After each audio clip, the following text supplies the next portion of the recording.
Well, hello. Welcome to 2015. This is my first video for the year, believe it or not. I've been tied up with a few other things, but I am still here and still eager as always to get on the bike and get rolling. It's the very beginning of May, and the weather outside now is beautiful, and it's great riding weather. And a couple things I wanted to do before I got on the road for good this year is, first of all, is change the tires, which I haven't done yet. But second of all is to upgrade the speakers in the bike. I think if you've watched my other video on the stereo system, you know that I've retrofitted a stereo system onto this bike, a stock stereo system. The bike came pre-wired for the audio system, but I didn't have the central unit or the side buttons here. So on eBay I found a central unit and the side buttons for about almost only a few $100s, and I retrofitted them, and it works great. It plugged right in. I brought it to the dealer. They programmed the computer to recognize the unit, and I've had no problem with it. It works wonderful. However, I do notice that when I'm driving at highway speeds, and this is, I guess, between 60 and 75 miles an hour on the highway, or here in Canada between 100 and 120 kilometers an hour, most of the sound coming out of the system, even at pretty much full volume, gets washed out by wind noise. So what I wanted to do is change the speakers. Now, if you've noticed, or if you remember, when I bought this bike, or excuse me, when I bought the sound system from eBay, whoever had installed this into the other bike had actually changed the drivers and upgraded them to aftermarket drivers, the little cones. And they upgraded them to Alpine units. And I'll post the actual model from the research I've gone for what I can gather, the actual model on the description of the video. But when I did install the system, retrofit, I thought I'll run the stock speakers for now, see how they work, and at some point later I'll compare them to the aftermarket ones. So what I'm going to do is I'm going to, and I have an app here for my iPhone, two things.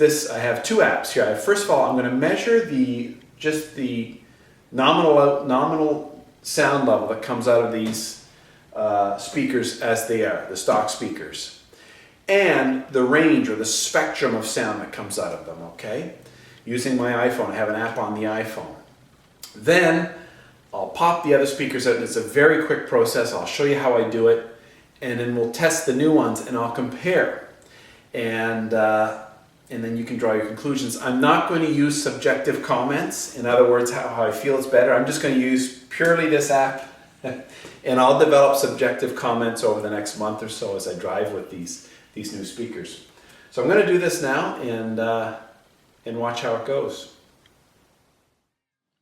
Using an app on my iPhone, I measure the decibel output of the stock system, and I'm using a standard song. I won't say which one. And I'm also measuring the spectrum output of the speakers, because I want to compare that as well. And this more measures the range of the speaker. As usual, I start with lifting up the windscreen to take apart the dash. And I'm going to do the left-hand side first. There's not many screws to do this. There's the inside screw here I'm taking out now. And of course there is the screw on top. You need a ratchet to do that one, or a power ratchet. And then down on the side where the little air intake is, there's a screw in there that actually holds a few pieces together. You can pop that one off too.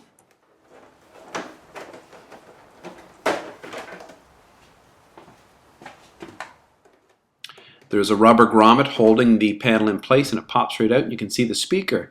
Incidentally, this is the same process you need to follow to change the high beam headlamp bulb.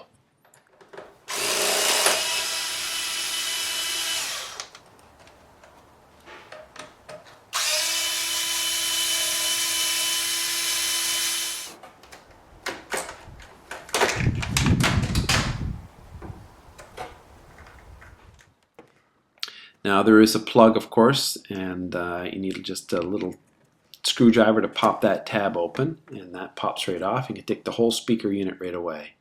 Here are the two speakers side by side.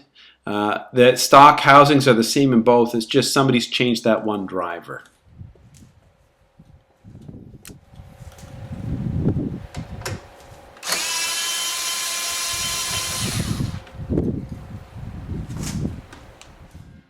And here's the spectrum analysis. Here is the aftermarket system, and I'll freeze frame that just to show you. And here is the stock system freeze frame. And there really isn't much difference at low levels.